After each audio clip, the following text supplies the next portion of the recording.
मित्रांनो, तर चला मी चाललेले आहे कामाला. तर मी सकाळी एक काम करून आलेले आहे 7:30 वाजता. परत मी 9 वाजता घरी आले होते. आता अजून चाललेले आहे, मला 12 वाजताचं काम भेटले. तर मग मी चाललेले आहे कामाला. आता मी प्रणवला क्लासमध्ये सोडणार आहे आणि क्लासून तशीच मी कामाला जाणार आहे. तर प्रणव, चल बाळा, चल लवकर, उशीर व्हायला लागलाय. प्रतीक्षा, माझी गाडीची चावी कुठे आहे का बाया? पाकिट कुठे माझं? तर बघा, ही माझी गाडीची चावी.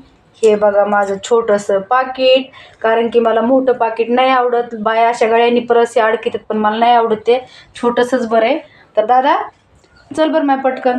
तर चला, उशीर झालेला आहे मला. ह्याला सोडून जायला पण अजून टाईम होतो. तर आज बघा किती मस्त ऊन पडलं, तुम्हाला दाखवते मी. हे बघा, एकदम छान ऊन पडलं. आणि इकडं आमच्या इकडं सगळं शेतातलं वातावरण आहे. किती मस्त वाटते बघा. हो का, एकदम चांगलं वातावरण आहे. तर चला, बाय बाय.